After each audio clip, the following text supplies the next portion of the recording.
he would normally be first down. I don't see him, Joe. He's not on it today.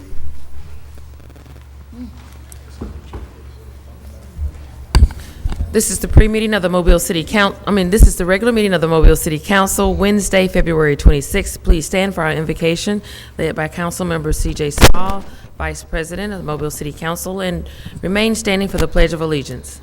Let's bow our heads. Dear Heavenly Father, we thank you for waking us up this morning and starting our way. We thank you for letting us see a brand new day, dear Heavenly Father. Dear Heavenly Father, we ask you to please bless this City Council meeting. Let this meeting be in decent and in order. I ask you, dear Heavenly Father, to bless each council member, the mayor, the city clerk and her staff and administration, the whole city of Mobile, and also our world. In Jesus' name we pray. Amen. Amen. Pledge allegiance to the flag of the United States of America and to the republic for which it stands, one nation, under God, indivisible, with liberty and justice for all. Yes, sir. Mr. Richardson. Turn the speaker on. Get your mic. Okay, let me cut my computer on. Here we go. I would like to call for a moment of silent prayer for Ms. Catherine Johnson. Ms. Catherine Johnson was the African-American woman that was featured in the movie Hidden Figures because of the role she played at NASA with the space program. She died on Monday, and I would just like to say that a few things about her before we start praying. She successfully calculated the trajectory of the 1961 space flight of Alan Shepard.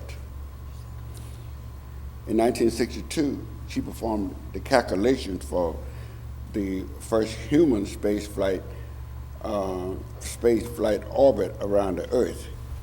Before taking off, astronaut Glenn refused to accept the calculation of the new computer, and he requested that the mathematician genius Catherine Johnson personally recheck the calculation before he attempted to orbit the Earth. Upon return, the mainframe computer in his spacecraft malfunctioned, and all attempts to bring him home safe failed. He called for Catherine Johnson, who took a slide rule and calculated the precise spot that he was to land and how he was to enter into the Earth's atmosphere, and she brought him home safe.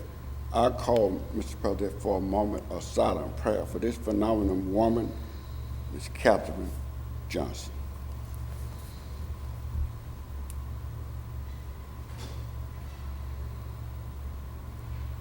Amen.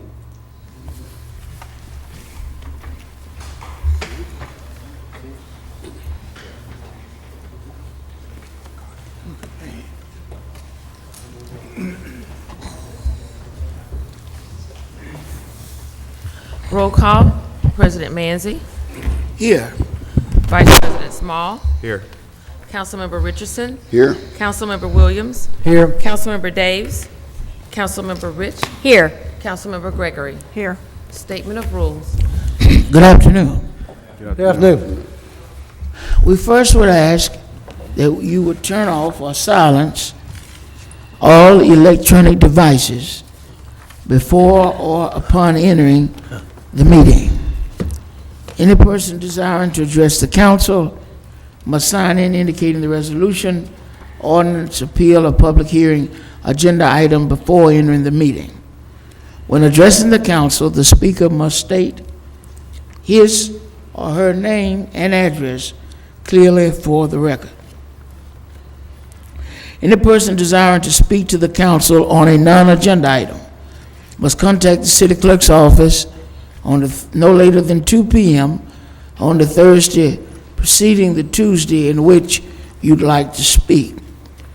All of your commentary must be pertinent to city or Mobile business. And the person who hasn't given that proper notification will not be allowed to speak to the council on a non-agenda item. Each speaker is granted 5 minutes to address the council. A bell will sound to indicate the end of 4 minutes. That's also indicating that you have 1 minute for summarizing. The second bell indicates all your time has expired. When addressing the council, there's to be no personal address to any individual council member. All statements are to be made to myself, who serves as chair, and who will recognize any council member who wishes to respond. To maintain decorum, there will be no undue applause and/or public outcry allowed. Those are our rules, and we are certainly appreciative of your interest in your municipal government.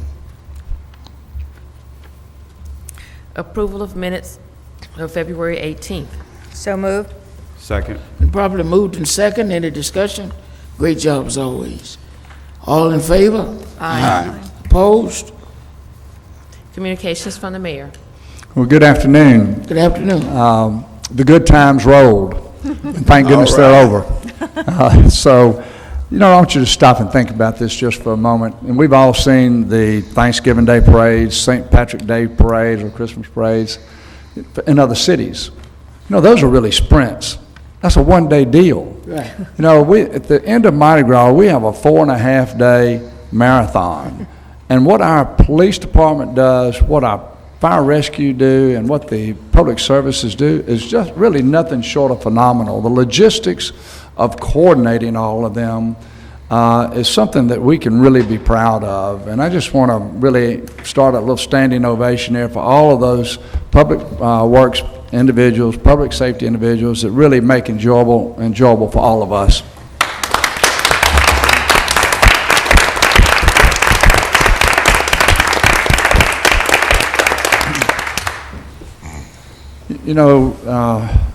A very unfortunate event occurred on Monday night having to do with domestic violence, and we have mentioned to the city council, and we've mentioned it publicly in the media, that we cannot sit back and just hope that the domestic violence starts to curtail itself.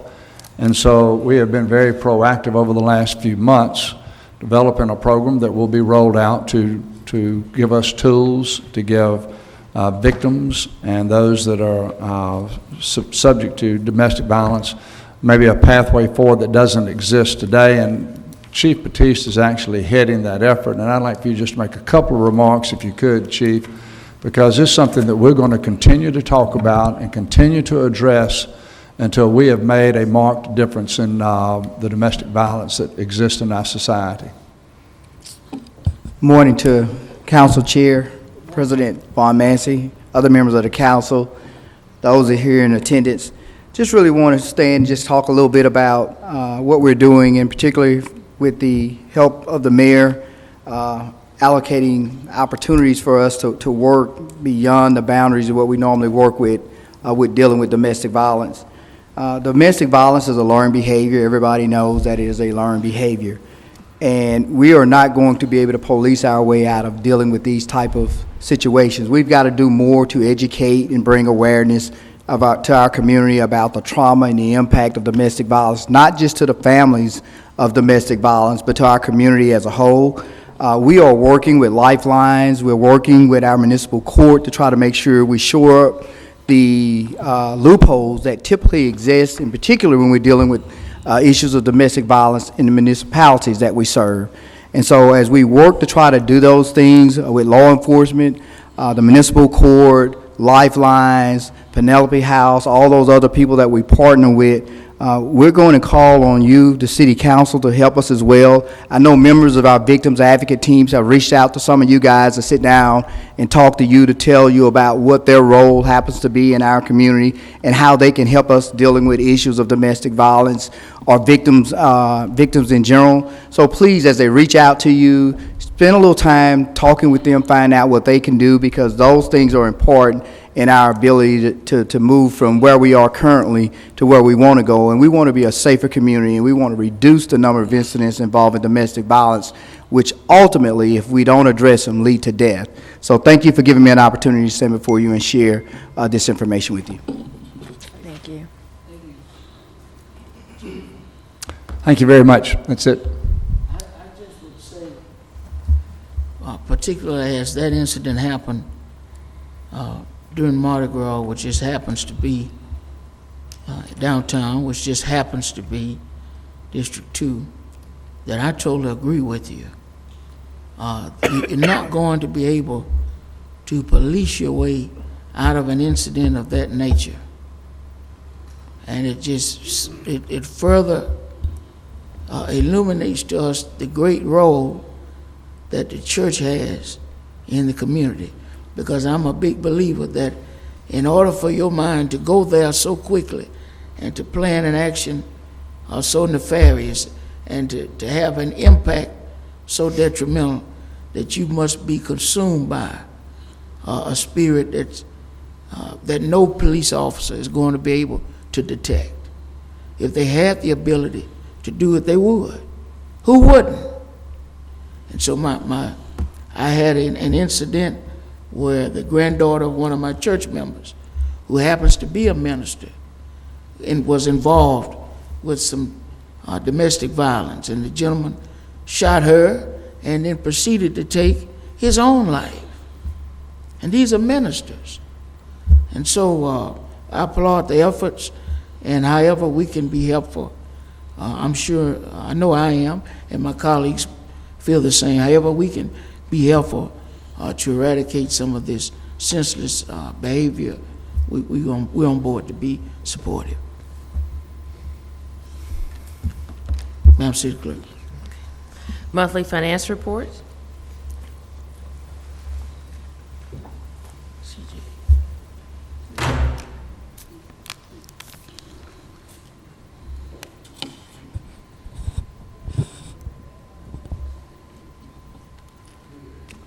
Good afternoon.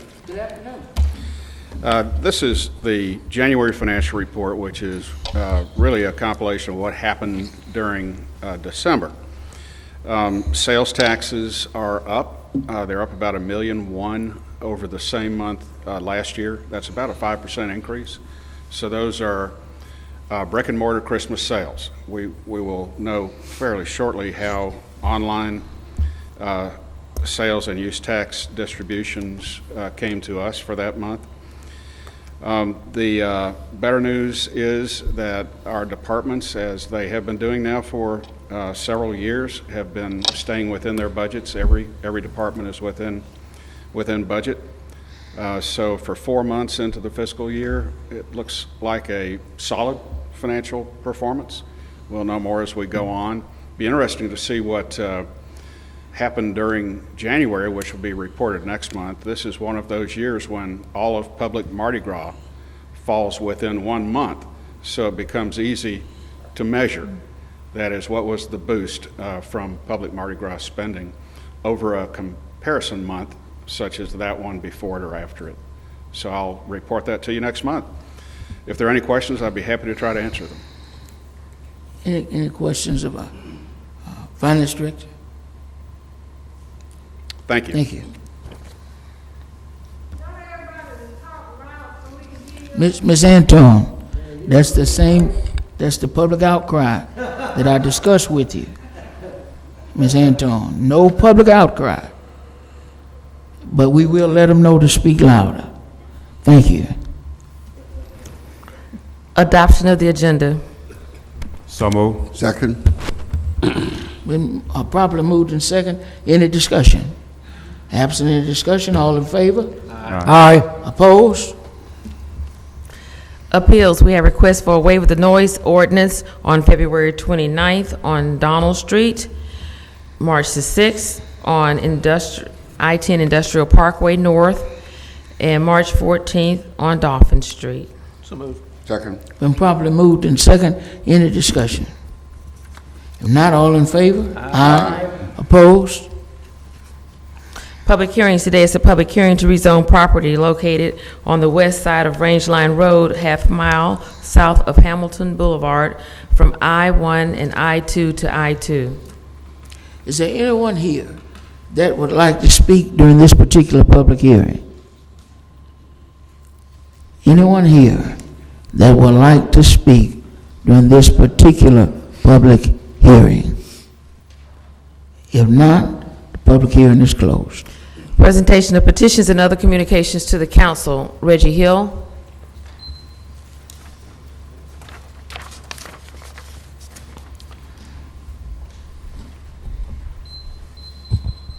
Mr. President, Yes, sir. members of the council, Mayor Stimson, citizens and stakeholders of Mobile, good afternoon. Good afternoon. Reggie Hill, 1007 Center Street. I rise today to speak on a few issues that I sent in to the clerk's office. Before I do so, I would like to remind the President I'm still waiting on the information regarding 08165 and 08166 from the administration that we requested last week, so hopefully there can be a follow-up on that as well. Before I begin, I'd like to stand in concert with the mayor in commending the Mobile Police Department, our public service workers, for a safer experience this year within Mardi Gras. Some of those incidents as well had nothing to do with the event, and those are concerns that I still want to address, but I believe that this was one of our more safer festival and carnival seasons, so I do want to commend the administration for that. For time's sake, I'm just going to send in those ideas dealing with the rules and success for the future, and hopefully I can get a response from the council pertaining to those matters. But I do want to touch base on the CIP committee, chapter 38, and then the Human Relations Commission and the gun violence. Pertaining to the CIP, I only have one question. I was at the committee meeting for as long as I could be there, but then I had a prior engagement with elementary school, and I was unable to get the materials that was presented. So I just wanted to ask the chairman of that committee, would that information be provided to the public, and if so, when will it be available, so that we can see the progress of what has been done with CIP, those projects that are underway and forthcoming, et cetera? Yeah, but we still wait on our information too. The council do have a meeting later on this month with the people that's dealing with CIP for each independent district and everything. So after that, we will know. Okay, and will that information be available to the public? If the council member decide to share, with you, you request each council member that, to get the information. I'm sure that, we'll probably share it with you and everything. Okay, Yes, sir. thank you. Regarding the Chapter 38 committee, Chapter 30 of the Mobile Municipal Code committee meeting, I do want to commend the chairwoman for being able to gather some consensus as we move forward. We see that one of those items will be addressed today with the body, so it's good to see that progress is moving forward. Had an opportunity to have a discussion with her afterwards, and I want to bring that to the attention of the entire body, and hopefully the president can have some type of communication with the director. Although we are moving forward in developing more bodies in the position, Councilman Days brought up a very good point about, if we just looked 5 years prior, there were about 20,000 more cases that were being heard than what we're having heard now. But yet we're seeking to put more people in a position, and we're seeking to dish out more resources. So again, I believe this is a valid reason as to why we should be taking a proactive approach and working along with the agencies in the city that would be preventing people from going directly to the courts in the first place. We are aware of an incident that occurred last week, a very alarming incident that happened on St. Stephen's and Lafayette. And we saw where an officer even threatened citizens that he would lock them up for disorderly conduct. And so this was a matter of something that had nothing to do with the basis of Alabama law as to how you can arrest someone. And that could have easily turned into someone else in front of the court system for yet again a violation that had nothing to do with legal practice. Something that I have addressed with this council on multiple occasions after receiving a citation as well for laws that do not exist. So I am very happy to see that we are moving forward with that, and I'm hoping that we'll have the information from other municipalities to address this concern. But it's imperative that we look at how we can move proactively to prevent this. And this leads to the gun violence piece. As I've said many times, you'd be foolish to think that our 7 council members and our mayor alone will be able to solve these issues. It's up to members of the community. The police can't police on their own as well. It's up to us to work as citizens and collectively being together to move this thing forward. So I'm going to solicit again. I'm asking for a public safety committee meeting. I'm asking for opportunities for those of us who are actually in the trenches every single day, working to amend these problems, to have a seat at the table, to address how we can move forward. We're moving into a new season with public service, and this is a great opportunity, a way to amend things with our administration, with this council, and the citizens that are actually concerned. So I'll send the other materials by mail, but this is something that we have to tackle going forward. God has given us yet another chance to get this thing right, and I'm hoping that we'll put all the people necessary at the table to get it done. Thank you for your time, Mr. Chairman. Mr. Hill, Mr. Public Safety Director, Mr. Hill is again asking for an audience, and he would want to have a Public Safety Committee meeting, but even if we were to convene that meeting and listen to all of the merit or dismerit of the ideas that he has, the buck's going to stop with you and the administration as it relates to public safety. And so I'm sure you heard his request, and we'll consider it and hopefully get back with it. Yes, sir. Madam City Clerk. Robert Clompton.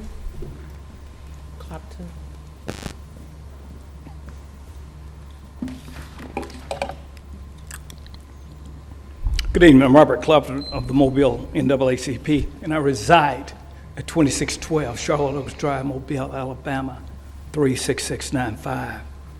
To this esteemed City Council, Mayor, city leaders, and citizens of One Mobile. Is it wrong to be wanted to be treated with dignity and respect? Every day, communities suffer because of bad decisions made by officials who turn a blind eye and a deaf ear from those crying for help. These leaders turn away from those who stand up to injustice, insults, harassment, intimidation, and other assaults on their careers, knowing that if they fail to stand, they should continue to fall for anything. Last week, as WAVE employees pleaded for help from alleged harassment, intimidation, unfair discipline, and demeaning statements they are allegedly receiving daily from their GM, who is also an employee of the city of Mobile. One response to their plight was, "We're out of this. This complaint is an administrative matter." As the representatives of WAVE continue to plead for help of a matter that they feel falls under human rights, they were urged to follow the grievance process for a non-grievance matter. Does this complaint not fall under Title VII of the 1964 Civil Rights Act, as 7 of their complaints fell within the guidelines of Title VII? A petition with numerous signatures, over 50 signatures for a forum with city leaders that oversee the general manager, was requested. And the answer from the administration was, "We don't want to interfere or impact the grievance process." How can you impact the grievance process on a non-grievance matter? Another employee stated that they only wanted to end the disrespect, harassment, intimidation they received daily. Then dignity, to be treated with dignity and respect. The response from the administrative representative was, "Another week that we will look into it." Another week has passed, and have they looked into it? As of 1:30 of today, no one has looked into it. I wonder why. The employees are still living it, according to their allegations. In response to another question for a forum, someone asked, "Can we get someone from the city to come out and talk to the employees, help us understand, maintain and enhance our self-esteem?" The response was, "Well, we're doing well. We have a 24% improvement in ridership. and accidents are down. All of this is great because the employees continue to contribute their best. Improvements in ridership could be directly related to a good value for the buck. Could be the job market, the economy, on-time departures, on-time arrivals, cleanliness of the facilities, and the cheerfulness, the professionalism of those employees who are complaining of the allegations of disrespect. In reference to the improved safety numbers, excellent points. Nothing is more important than safety, nothing. But what was that based on? As professional in safety, there's one certainty. If there's a poor employee relations index, you will have problems down the line, regardless of how safe you are now. As NAACP members, when we receive a complaint of alleged civil rights violations, we investigate. As Dr. King once said, injustice anywhere is a threat to justice everywhere. And the mission of the NAACP is to ensure the political, educational, social, and economic equality of rights for every citizen, and to eliminate race-based discrimination. Thank you for your time. Thank you. Thank you, Mr. Compton. We appreciate you coming down today. Mr. Woods? Thank you, Mr. Chairman. So I think it escaped probably escaped the body and escaped the audience and the general public. I got to state this clearly. I think everybody on this council level and the administration understands that the WAVE employees are not city employees. Let me say that again. The WAVE employees are not city employees. So for anyone who stated publicly or privately that the WAVE city employees, I heard it misstated last week and misstated today that they're somehow city employees, nor is the manager of the WAVE a city employee. So neither this council nor the administration nor any other official with the city has any employees at the WAVE. I think that's part of the misunderstanding. The secondary part of what I think Mr. Richardson and both Mr. Wesh alluded to last week, both appropriately so, is that when you're dealing with union matters, which First Transit is the actual employer, which is also not an employee of the city, when you're dealing with union matters, you have to go through the union process. And Mr. Richardson aptly said that he's been on both the management and the employee side. And then I think you also probably heard last week a number of issues that were brought up. Each and every one of those issues falls within the union grievance process. So when Mr. Wesh says we're not interfering in that process, that's for two reasons. One is, let me say this again, the WAVE employees are not employees of the city of Mobile, so we don't have any hand in that process. But secondarily, cities like our own do not participate in the collective bargaining process. That's something that we don't do, and I think that's been said in these chambers a number of times. So to the extent the WAVE employees are not city employees, not employed by the city of Mobile, we don't have any hand in that process, and I think that's part of the misunderstanding and the statements that have been made to the council through no fault of the administration or the council.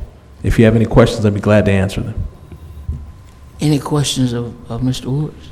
Yes, Mr. President. Mr. Vice President? Mr. Woods, could you state publicly for people who know who does the general manager reports to or who hires him? That First Transit is the company. So general manager doesn't report to the council, doesn't report to the mayor, doesn't report to the administration. First Transit is a separate employer of the WAVE Transit employees, the drivers, the dispatchers, and also that manager. Doesn't report to anybody in this chambers. So to the extent anyone has a grievance, 205 Government Street and the city council member meeting is not the place to take care of that. From your knowledge, do First Transit has like a board or just a company or?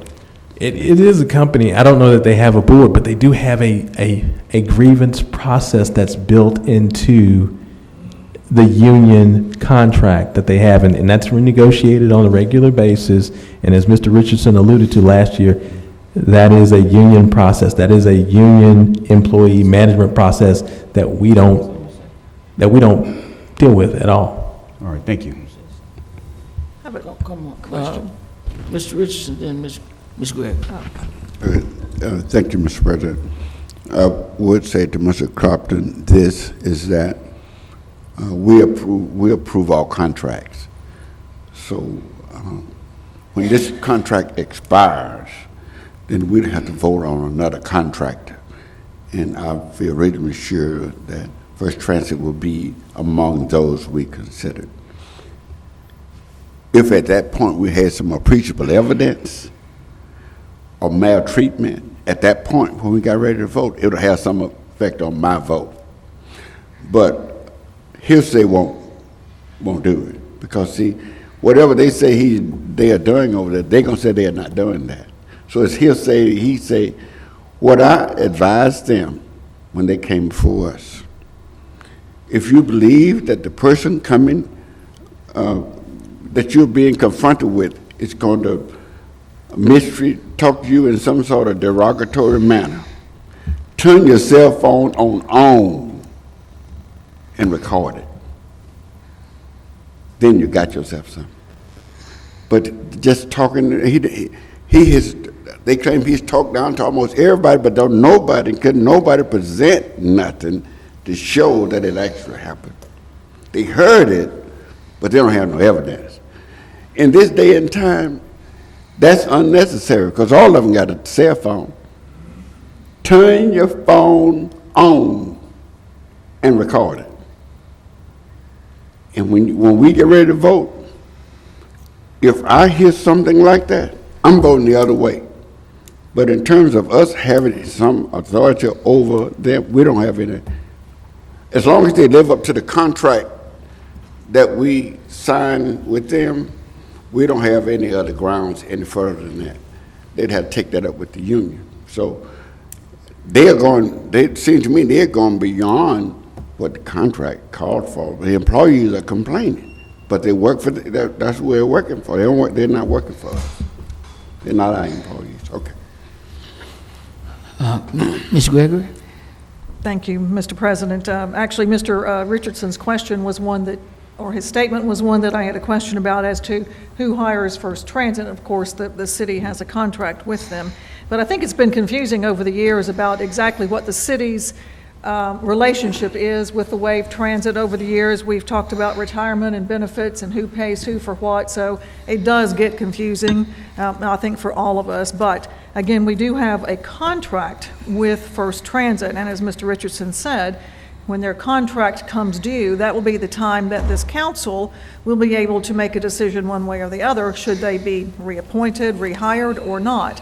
And when we do get to that point, since the council will be the decision maker at the end, we should, in my opinion, ask some people who are with the union to have input as to who is hired. I think that would be a wise decision on our part. And then if there is any information about any of these companies, be it First Transit or somebody else who is looked at as a possible replacement, we would need some background and research on them to find out exactly how they have operated in the past.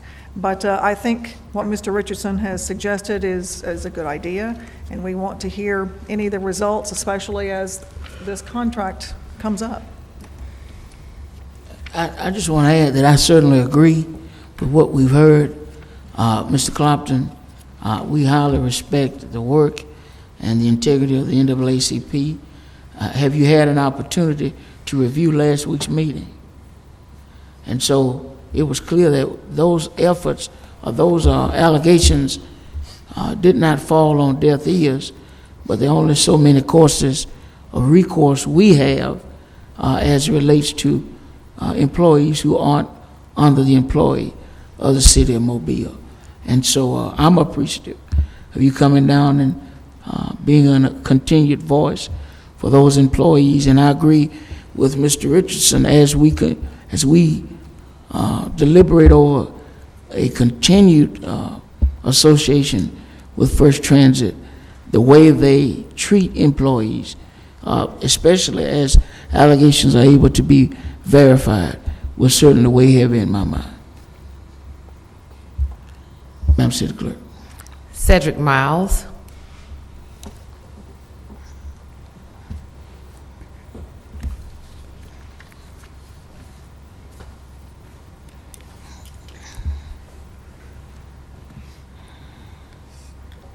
Cedric Miles, 1312 Forest Cove Drive, Mobile, Alabama, 36618. Good afternoon. Good afternoon. I'd like to begin by commending the mayor on his efforts to make Mobile the safest, most business-friendly city by 2020. However, we didn't achieve that goal, so we might want to just push it back. We want to keep trying, but it didn't happen by 2020. And I'm here today because of an incident that happened with my sister.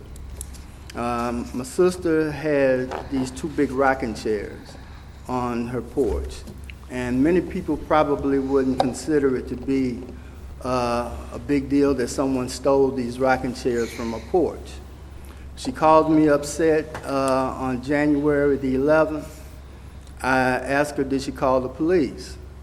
She told me that she hadn't. So I told her to call the police. And so I called back a while later to see how the police handled her situation, if she had called them and if anything was done. She told me that they took a report over the phone. Now, as I say, it may have been considered a petty crime, but not a petty crime to her, because they basically invaded her space by coming on that porch.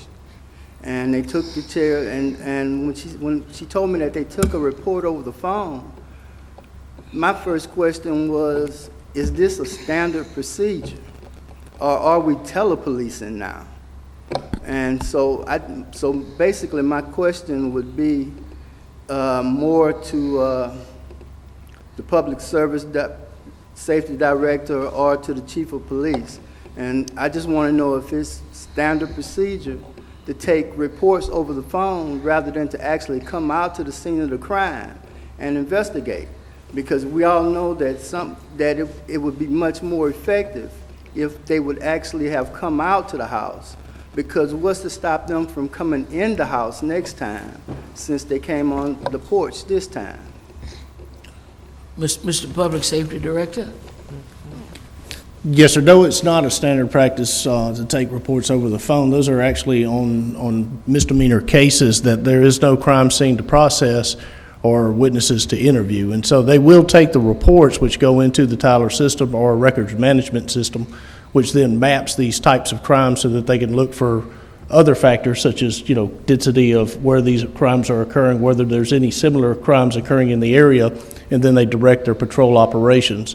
And so I'll have to look specifically at your sister's case to see, but usually it's an option offered by the police operator if there is no crime scene and it's a misdemeanor case and there are no witnesses to interview. Knowing my sister, and I'm going to just say it the plainest way I can say it, she's pretty scary.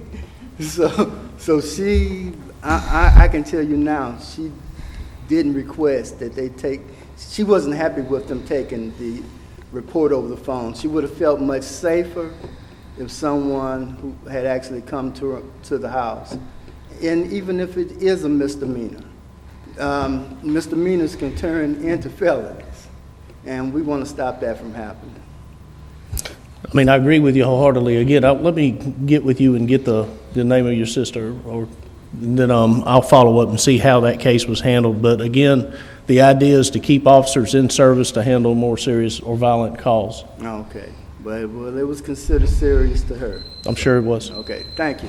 Mr. Miles, may I ask, what area of town does your sister live in? She's in your district. Oh, my goodness, I want this investigated as quickly as possible. Post haste, Mr. Public Safety, but I'm not giving an order. Let me make sure I say that. Yeah, she's on Monica Avenue in your district. 100%.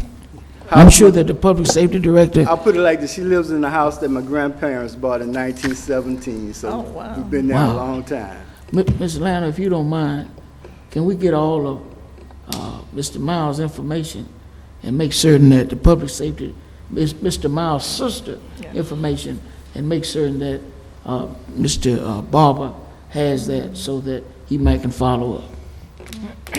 Well, it's good that she has you to help advocate for her. Well, she's my only sibling, so That's right. I have to look out for her. Okay. You bet. Okay. Now, we might have Mr. Miles' information, but I don't think we have his sisters, is what I want to make certain of. Okay. Okay, thank you so much. Okay, thank you. Yes, sir. Thank you. Timothy Hollis.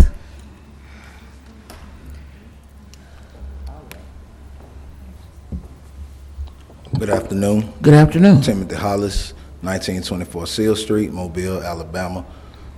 Today I am here on behalf of the Tom Steyer campaign as a community organizer, cordially inviting everyone on the council and the administration to come out to our town hall summit that we're having at Ben May Library. It starts at 5 o'clock. It ends promptly at 7:30. We're having this summit to focus on the criminal justice reform policy that Tom Steyer has in place. I find it a very much need to have this conversation in our community. We're having a panel of community representatives speaking at this event as well, and we will love for you all to be there. We're touching on topics that relate to us here at home, locally, statewide, and nationally, such as reducing the number of young people entering the system, building the relationship between police and the communities they serve, bringing fairness to the courts and ending racial bias. Also, an attempt to end cash bail, because we also know how that bail system works, where when you're arrested, you're considered guilty until you're proven innocent in the court. And that's a reflection of going to jail, having a bond, having to pay without ever seeing a judge, and you're not guilty. And we're trying to get rid of that part there, and that's a problem that we have in our community here. Reforming sentencing and eliminating the death penalty, improving prison and jail conditions, and supporting individuals who return to society. Now, I know here in Mobile, we have a good program where we do try to support those who come back home from those systems, so I don't think that's a problem, but there are things that we can talk about, and I'd love to see you guys there. Thank you. And also, Public Safety Director and Chief Batiste, I applaud you all for the efforts that were taken during Mardi Gras. It was, we can't get rid of what has happened and what does happen on a common day here in Mobile. But as far as a big event such as that, we did a great job. Thank you. Mr. Hollis, let me make certain, if you don't mind. When is the date and the time and location again? It's and who's today. sponsoring it? It's today. Oh. It's at the Ben May Library. I know it's late notice. Mardi Gras had everybody tied up, and this was the only free week we could get, so it'll be that day, well, today, from 5 to 7:30. The speaking won't start till 6, 5 to 6. We're just having a welcome meet and greet, things like that, to share ideas. And it's sponsored by the Tom Steyer campaign.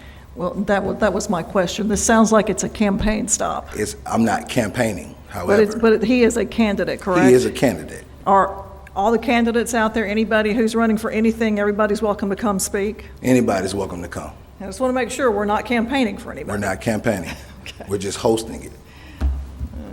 Well, that's getting a little close for comfort, I think. I understand how you may feel. All right, thank you. Ordinance is held over. 38003, ordinance to amend and restate Chapter 38, Article 2 of the City Code, providing for the appointment and qualification of municipal judges. Move to amend by substituting a new ordinance. Second. Been properly motioned and second. Any discussion? Yes, sir, Mr. President, if I might. Yes, ma'am. This is an ordinance that will allow the council to appoint up to 5 part-time adjunct judges. This comes at the request of our municipal court judges, in particular our presiding judge. Before, the council did not have this authority to appoint these extra judges, and again, they will be adjunct judges called in for specific reasons at specific times. They will not be serving on a consistent basis, but only to come in to serve when there is a need for another judge to come in and handle some dockets. So this is just really the first step to allow the council to appoint these judges. Later, we will have to approve their pay, and then even following that, we will have to appoint the judges. So it's a process, and this is really just the first step. Mr. President, Mr. Davis? I thought in pre-council we decided that we were not going to vote on this one, that we were going to bring a new ordinance forward, and then we were going to waive. She has it. Then we're going to lay it over. What's that? No. No, that's on. No, this is the one that we were going to substitute. The pay is the one that we are doing a first read on, which we'll lay over. Right. But y'all, when we were in pre-council, we got this all straight, that Chris had said that we needed to bring, that we needed to bring it forward as a new ordinance. Yeah, amend by Both of them, substitution. bring both of them forward as new ordinances, and that we were going to waive the rule on this one, but let the other one hold over. So we're not amending this. We've got a new one coming forward. Isn't that Lisa? right? Actually, Madam City Clerk? well, that's what I was saying at the pre-meeting. It's much cleaner to just table the existing one Right. and put this one on as a new one and go forward that way. Assign as it in opposed That's to- fine, but we had said amend by substituting with new, and we need unanimous consent. That's what I wrote, that's why I remember I it said that that. way, too. So, I understand. what do we need to do? We need to, Let need- Lisa tell us what we need to do, and then I Let's- will, Okay, let's table 38003. Okay, and then we'll go ahead and we'll put a new ordinance on at 38007. That's the number that it will be, 38007, and you can take that one up. okay, move to table 38003. Yes. Second. Properly moved in second. Any discussion? Absent any discussion, all in favor? Aye. Opposed? Okay. CIP resolutions held over. 21152, authorized contract with Harris Contracting Services for Kidd Park Athletic Field Lighting. 21153, authorized contract with Sawgrass Consulting to perform engineering, design, and construction inspection services for CIP resurfacing citywide. So moved. Second. Properly moved in second. Any discussion? If not, all in favor? Aye. Opposed? Resolutions held over. 60093, establish the compensation of municipal court judges. move to table. Second. Properly moved in second. Any discussion? If not, all in favor? Aye. Opposed? 08154, approve purchase orders for auto parts and janitorial supplies. 08155 and 156 are approving purchase order for Chevrolet Tahoe SUVs. 21157, authorized contract amendment with Neil Schaefer for environmental services for stormwater management to increase the contract and extend the contract through January 31st, 2021. 21158, authorized contract with Watkins AC Strunk Design for Lad People Stadium Walking Trail. 21159, authorized contract with Mobile Fire Rescue Department for medical exam screening services with LifeScan Wellness Centers. So moved. Second. Properly moved in second. Any discussion? If not, all in favor? Aye. Opposed? Ordinance is being introduced for the first time, 64006 through 38007. Motion to suspend the rule for immediate consideration for ordinance 38-007 and 64-006 will be laid over 1 week. Second. Properly moved in second. Any discussion? If not, all in favor? Aye. Opposed?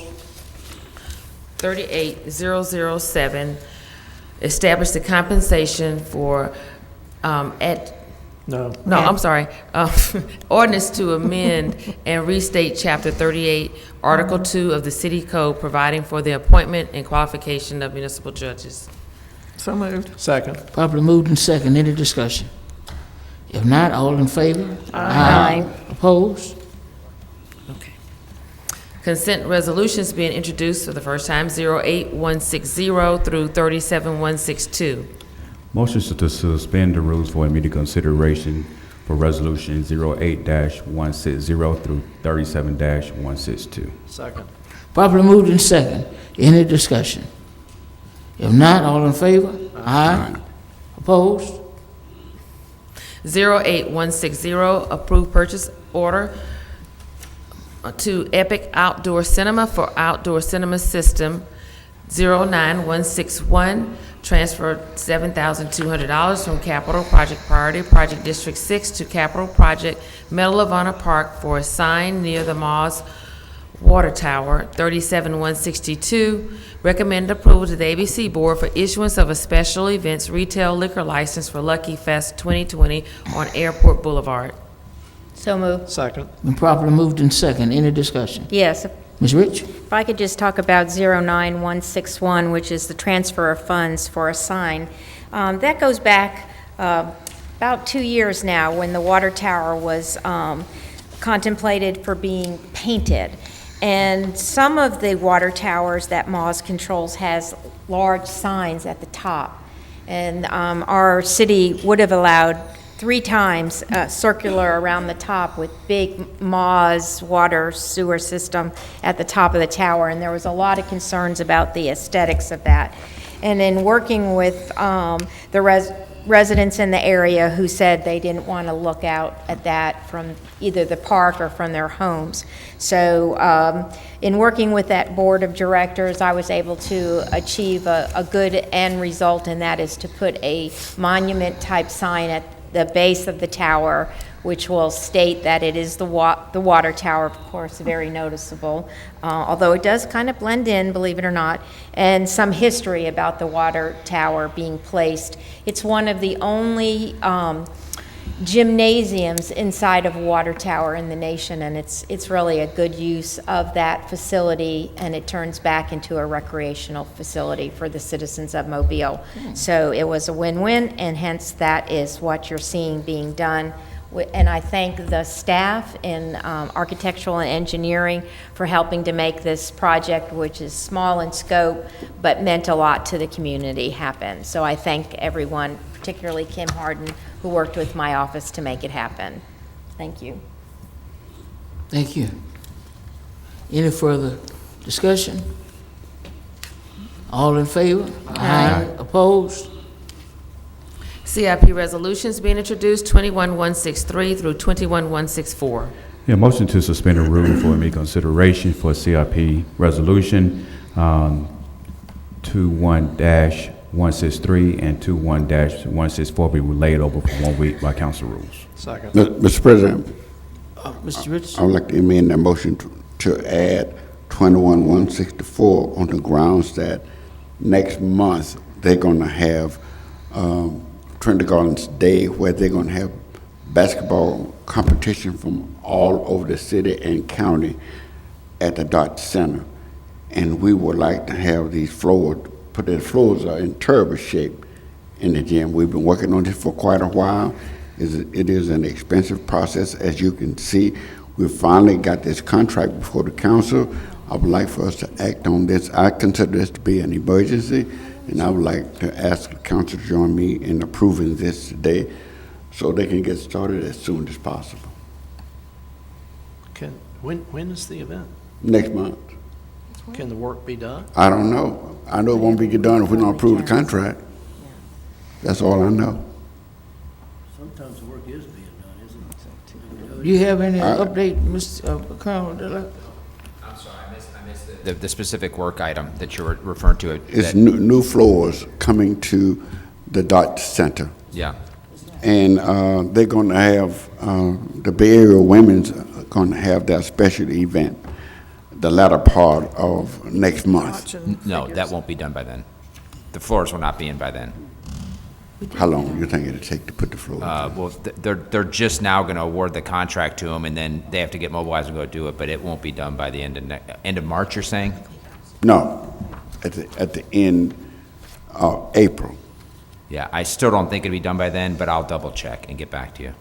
Would a week But help? I would like for us, what do we have to lose? I still ask us to give them an upper hand to try and get this done. They're gonna have 2 months to do it? Is it on your CIP list? Yes. It's been known It's in on my the community. yes. Yeah, It's on my CIP list. Yeah, generally speaking, from the contract award to mobilization is Yeah, it requires unanimous consent. If somebody opposed to it, then it won't go. Is Well, it's more than it follows our suit to leave it for another week, but I understand your But if- advocacy for it. Right, we've done this before on other issues. Is there a second to the? Is there a second? Yeah, I'll second. This would have been an issue that we should have taken up in pre-council. It was discussed in pre-council, and to say you're asking John Williams, you're really asking the council, and just knowing that John Williams is going to uphold the rules. And not hearing that work's going to get done if we pass it or not is not a good reason to break the rules. If it was going to make a difference, we knew that, then I could say yes. Mr. President, leave it as it is. Yes, sir. Okay. 21163, authorized contract with Harris Contract, oh, I'm sorry, we got to vote on. Well, Why didn't? Fred, No, you they wanna were held withdraw over. But the Right. suspension of the rules. Suspension goes to the one that CJ pointed out. It's number one on there. okay, so with the one on there, I was it's a asking, motion and second, and Doc wanted to make an amendment. So all in favor of the, Holding it Yeah, up. oh, that one, the 21163, Right. taking that one.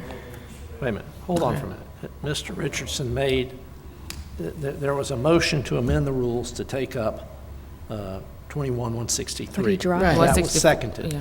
Then Mr. Richardson made a motion to amend the motion to take up 2163. Right. By adding 2164, which also was seconded. It does not take a vote. Right. To uphold the rules of the council. It's upon unanimous consent. And short of unanimous consent, there is no vote. And in this case, there is no vote. Unanimous consent has been withheld, and 21163 is the only thing that's and we haven't voted on that, No. We voted to- which thought is you why dropped everything. I was asking. Didn't you drop? All, we've had discussion, all in favor, What are we voting on? on the one item that will be To take moved up forward. 21163, Right. No, I thought he Second. dropped it. thank you, The properly motion is second. to suspend. the All rules. in favor? Aye. Opposed? Okay, 21163, authorized contract with Harris Contracting for Mims Park Baseball Scoreboard replacement. So move. Properly moved in second, any discussion? Absent any discussion, all in favor? Aye. Opposed?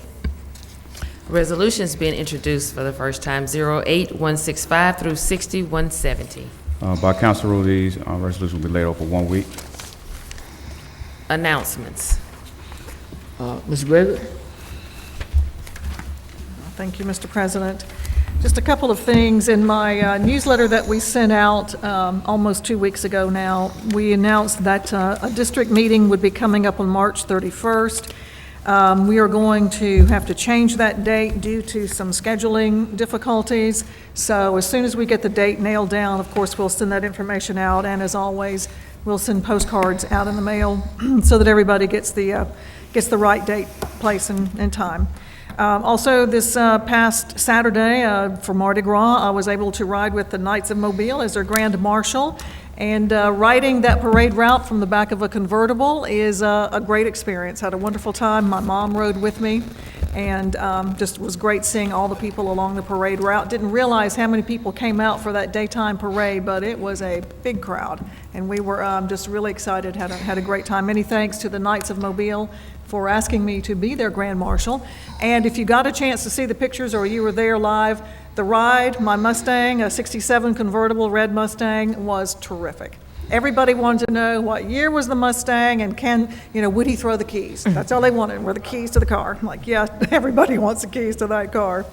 Also, on Friday last week, the Hillsdale Recreation Center held their annual Mardi Gras parade around the center. And as always, I was able to go out and be a part of that. Thanks so much to the people who work at the center out there. They do a lot of work putting this on. It was a great event for all the seniors and everybody who came to participate. The Mobile Terrace Motorcade is coming up on Saturday. It always follows the Trinity Gardens Parade. The lineup is at 2, and then the parade rolls, or the motorcade rolls, at 3 o'clock on Lincoln Boulevard. Another great community event, so come on out. If you haven't gotten your fill of beads and cups and moon pies and everything that goes with Mardi Gras, now's your chance. Come on out to Mobile Terrace on Saturday, 3 o'clock, and the motorcade will roll. Thank you, Mr. President. Absolutely, no problem. Thank you, Ms. Gregory. Mr. Williams? No, thank you. Mr. Vice President? Thank you, Mr. President. We had a good Mardi Gras ride on the council on Monday and Tuesday. And I'd like to thank the city clerk and her staff for helping us out on those days. And we know that we are now in the Lent season, which today is Ash Wednesday, and we are just a few days away from Easter. And looking forward for our annual Easter egg hunt that will be coming up very, very soon. We'll be making an announcement on next week exactly when, where it will be at, and especially I'll be making another special announcement next week too of one of the great things that is going on in District 3. Thank you, Mr. President. Wonderful, Mr. Vice President. Ms. Rich? Oh, thank you. I know they've been thanked, but I would like to also thank everyone with the city who helped to make the Mardi Gras events, which were stunning in nature, large, and actually very well conducted for the most part. And it's just so nice to know that these dedicated city employees, whether in revenue, city clerk's office, policing, firefighting, sanitation, really helped to make it a special event, and people seem to be enjoying themselves for it. So I thank them sincerely from the bottom of my heart. That's it. Wonderful. Mr. Davis? Thank you, Mr. President. I would like to join my colleagues and the mayor in commending our public safety and public works employees for the really magnificent job they did this year and do every year. It's just it's amazing when you consider we have hundreds of thousands of people downtown, and some of them are not reasonable. Some of them have lost their reason for a short period of time. And they get through all of that, and they make it a safe experience, and they get the city cleaned up immediately. We are the model for the country and probably for the world in terms of how we handle large crowds like that. So again, just kudos to all of them. The discussion we had today with respect to the WAVE employees prompts me to, again, and we have all done this from time to time, but this is a legislative body. We make the laws. We do not execute the laws. We have no executive power to tell anybody in the city except that lady sitting right there in that black suit what to do. When the people that founded this country created it, they took the federal government, they separated into three sections of government: the judicial, the legislative, and the executive. And they did it for a lot of reasons I'm not going to go into today. But that model has been adopted by almost all of our states and by almost all of our municipalities. And it's the form of government here in the city of Mobile. And so every time someone wants something done, they turn around and look at the city council. But the city council has very, very limited power to actually hardly any power at all to tell anybody in the city. We can suggest, we can ask, we can advocate, but we can't direct anybody to do anything. It's a legislative body. We make the laws. We can't execute them. We can't direct anybody in the city to do anything. And I think it's good every now and then to remind the public of that fact. Thank you, Mr. President. No problem. Mr. Richardson? Thank you, Mr. President. I would like for the people in the Trinity Gardens community to know that new floors, you probably have already heard us say it, that new floors will be installed at the Dutch Community Center. The floors that's there now were installed when we first built the community center, and they are just wore out, and it's time for new floors. And I was really hoping that we could get them in by the time that Berry Women's hold their major event. We don't know whether that'll happen or not, but hopefully next week we will approve the contract. It's on our agenda today, and according to council rules, it will be held over until next week unless the council amend its own rules. So we're looking forward to voting on that next week, and from that point on, I'm looking forward to a contractor getting the bid, getting the contract, and moving forward with it. It's a $222,000 contract, and I'm looking forward to that. I'm looking forward to that happening. I have before me that I want to show off is this month's issue of National Geographic. They are featuring the Clotilda. What we have over here is the Clotilda. It's a rendering of the Clotilda parked in the water here. And these are those slaves that were on there trying to make it to land. They are on just a regular little boat, and they're trying to get to the land because eventually they're going to set this ship afire, and they have discovered it. Where they burned it down, we know where that is now. This ship would actually be set afire, and they are on this boat trying to get to the land. This edition has 26 pages on the Clotilda. And I want everybody to know that first of all, let me say that I am an indirect descendant of the Clotilda. Osakibi was on the Clotilda. His granddaughter, Helen Keeby, married my father's brother from Nymphs, William Richardson, and their their children are all my first cousins. So I have a stake in the Clotilda. But I want to say that the Clotilda is larger than the Descendants, is larger than all of the 4 competing organizations, it's larger than any of us. And the world is waiting to see an exhibit that they can come to. And I think it's going to be up to us to join forces with the Descendants to make something happen so big that they will come from all over the world to see it. We know we don't have the funding to make that happen.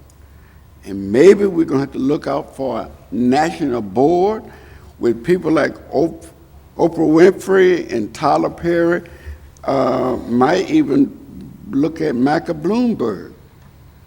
People with big money, and go to them and sell them this idea, this vision that is agreed on by the Descendants and everybody else. Take this vision nationwide and come back and put up an exhibit that the world will come to see. Let me share with you how I believe that this is possible. David Clark wanted to find out who over with the Events Mobile, with but he's not with Events Mobile. He is with, no, it's not Event. Visit Mobile. Visit Mobile. He's with Visit Mobile. And he created a website to find out how many people in the world was trying to come to Mobile, trying to find out something about Mobile. So he could get those hits. Got 30,000 hits in 2 days, looking for the Clotilda.